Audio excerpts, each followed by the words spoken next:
well, such a really cool. Two seats on the left.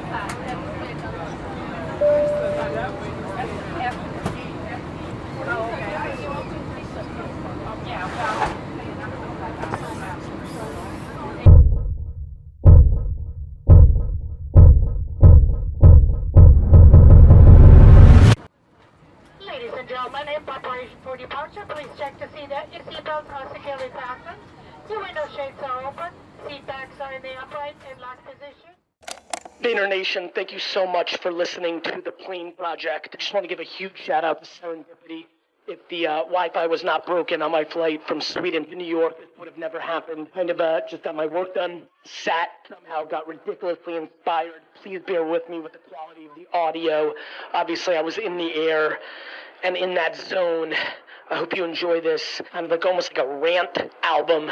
I'm very proud of it. I have a funny feeling a lot of you get tremendous value out of it, and I would love to know which one was your favorite rant. Enjoy this, enjoy this, enjoy this. See ya. Hunger. There's nothing better. How hungry are you? How much do you really want it? Be proud of your hunger. Do not suppress your ambition. It is a good thing. Build the biggest thing you can build. Do not tear down other people's projects, but do not be embarrassed of wanting to build the biggest project of them all. Do not suppress your hunger. Do not allow anybody to tell you it is wrong. Do not let anybody tell you that you're dreaming too big, too high. Have practicality in it. Deploy patience in it. Understand the audacity of it. Protect your ambition. It is absolutely fundamentally one of your secret sauces, but please do not let ambition cloak and trick you into thinking you can do the wrong things. Your ambition does not need to be fulfilled at the expense of others. In fact, when harnessed properly, your ambition should inspire and help so many. Please think about your legacy in your teens and your 20s and your 30s and your 40s.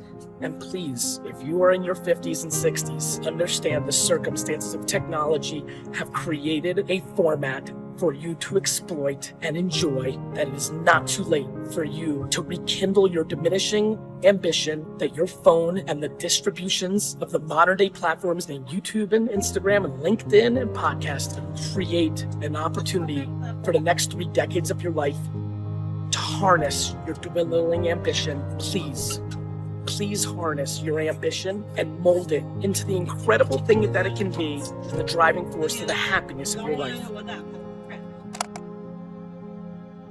Parents, please let them win on their terms, not yours. Your children are not a direct indication of who you are. They're a byproduct, there's proxies, there's things. But so many of you are deploying your insecurities about yourself on your children because you genuinely care about what people around you are saying about them. Other families, other friends, other relatives talking about your kids. You value their POVs more than listening to your own children. It's not necessarily their words, it's their actions. It is your job as a leader of a family to reverse engineer the players in the game and put them in the best position to succeed. And the thought that so many of you are parenting your children predicated on your short-term fulfillment of other people's opinions devastates the shit out of me. And one day will devastate you too. And probably devastates you right now. And so if that line hit you directly in your fucking heart or your brain, please do something about it. I may never make a video more important to me than this. I'm the byproduct of the most incredible parents who disproportionately put me in a position to succeed because they were confident in who they were and did not allow other people to judge them and allowed me to live in happiness and be who I was. So please, parents, please understand that your concern of being judged by artificial truths is positioning your children not to fulfill the happiness that you have to want for them. It also creates an unbelievable weakness for them not to be able to deal. I'm able to deal because my mother and father put me into a framework that allowed me to fail and allowed me to be me. Please don't let your insecurities be imposed, and please don't hide them under the false statements that you're trying to do what's right for them. What's right for them is to give them freedom to be themselves. As long as it is noble and fair, do not judge their creativity or the angles they see that you do not see now. Please. High, low, left, right, opposite directions. Pull from them. Find your balance in your extremes. Hold those opposite feelings and try to make diamonds out of the friction. And I believe so many of you are so different professionally than you are in your regular life. In that context, please start trying to understand the things that make you tick in your extreme differences that you pull from other directions, because in there is the magic, in there is the happiness for the rest of your life. Try to reconcile and create frameworks and conversations and debates with yourself to how you can pull in different directions, have different aspects of your game, be different in different scenarios, and reconcile them and make them a clean, complex, understanding concoction. Find your balance in your left and right, your dark and light, your open and closed, your aggressive and passive. Find your balance and communicate it. Everybody's got something. Everybody's sitting right now as they're watching this video, and they've got something that they're dwelling about, something that's pulling them down, something that's holding them back, something that's happened a long time ago, or something that's going on right now. Everybody's got something, and I just want people to know that. If we could just all deploy a little more empathy and realize that, it just makes it a little bit easier for you to deal with yours. Once you realize that, you stop worrying about everybody else.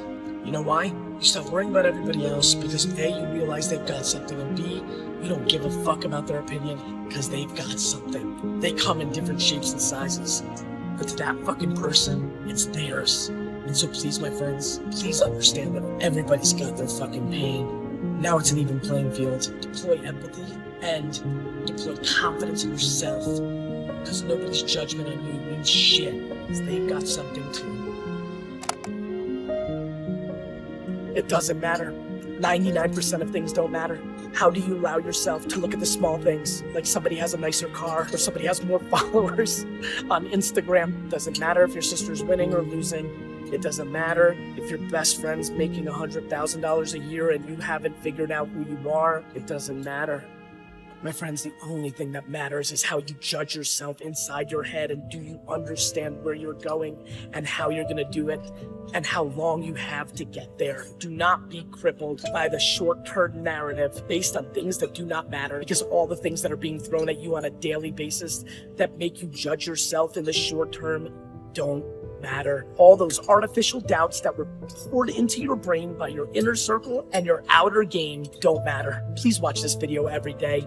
Anytime something sucks like shit, remember it doesn't matter in the macro. There are only so few things that you will think about on your deathbed. So understand whatever the fuck you're upset about right now fundamentally doesn't matter. It just doesn't. In the end, what matters is, did you do it your way? Did you die on your sword? Did you do it on your feet? Did you listen to yourself? And did you do it the right way? Please stop judging. Judgment is fucking flying from every dimension, every angle. Everybody's judging, and I'm just asking you please to stop. Who the fuck are you to judge? Who the fuck do you think you are? I just am flabbergasted by people's inability to realize the hypocrisy of their judgments. You can judge in your mind, let it fester, let it articulate, but be thoughtful. Don't be quick to judge. Look at yourself first. Just because you may not be doing A, you might be doing C. Is there a difference? If you were in a mindset where judging and dragging somebody else down contributes to your happiness, you fundamentally fucking lost this game. And I implore you that maybe this second starts the process of going in the other direction. Offense always beats defense. In this new world of communication where everybody has the power to share, judgment of others is at an all-time high in its distribution. But my friends, this has been the way it's always been from the get. Nothing has changed. It's time that we look at each other and understand what we really are and deal with the harsh truths of some of our shortcomings. And judgment of others is at the tippy top. I will not judge you. You're you. I will talk about my truths. I will debate you. Who the fuck am I? I'm zero. I'm nobody. I will not judge you. You do you. Do it the way that will build for your legacy. Allow it to be in a way that when everybody judges, that those 8 billion people judge you correctly, the way you wish they would, the way that would make your grandkids proud. But I will spend 0 of my moments judging. 0. And I implore you to do the same. I need nothing, and you need to learn how to figure that out too. When your expectation of others is 0, when you do not rely on a single person, emotionally or financially, when you create a game, a world, where you no longer put the responsibility on your parents or older brother, your mentor, society, a country, a flag, a race, a creed, When you take on full motherfucking responsibility for yourself, in yourself, you require nothing of anybody else. When you become that accountable, when you understand that it is on you truly and nobody owes you anything, it gets really, really quiet, and then you can start really achieving something. Because when you aren't at the mercy of others, you win.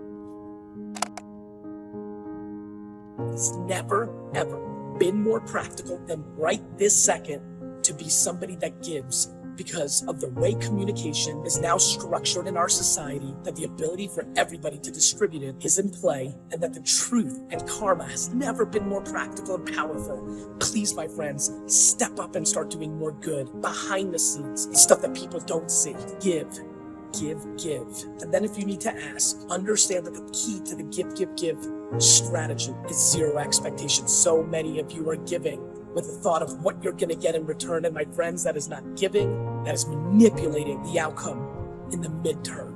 Giving has never been more practical and never been more powerful, because the depths of how it can be reached and passed on and the stories being told be on that team. Please give, if you can, something more daily, always, forever. I want you to understand this project. I want you to understand it. I am driven by guilt and gratitude. I'm driven by them because I'm so thankful, and I feel so honestly guilty to my parents and my circumstance. I thank everybody for all those losses I took along the way. From the kids that made me drink piss out of a Pepsi can because I couldn't speak English in Dover, New Jersey. I thank you, Dover. I thank the school system for creating a game that does not allow the ambitious and creative and the people that see it to succeed in the short term. I thank the friends and family who whispered behind my back, who casted a narrative of my success because I was losing in the framework of the 80s and 90s, where college and school was the only variable of an indicator of your success. I thank them. And most of all, I thank my mother and father and my sister and brother, who lived in the cocoon that I lived in for the first 18 years of my life, that was limited in its vacation time escapism, that was limited in its abundance, that would have become the weapons of my shortcomings. I thank them all, and I'm driven by gratitude and guilt as I create this project. And I want my audience to understand that I spit fucking flames and bars for the rest of my life out of guilt and gratitude, because I want it so fucking bad for you. I feel your pains and shortcomings. I feel them. I see them, I read them, I sense them, I can taste them. And what I want for you is what I have emotionally. So I come to you and deliver you the project on the plane as a collective rant that I hope inspires the switch from defense to offense that becomes the fuel to your happiness. And I remind all of you, all your shortcomings and losses and negativity is yesterday. It is all fundamentally behind you, even the worst of it. And it is up to you to step forward and start positive offense as your new truth. And I beg that for you. And I hope this fucking project suffocated it and inspired it and created it and enabled it. And I love you.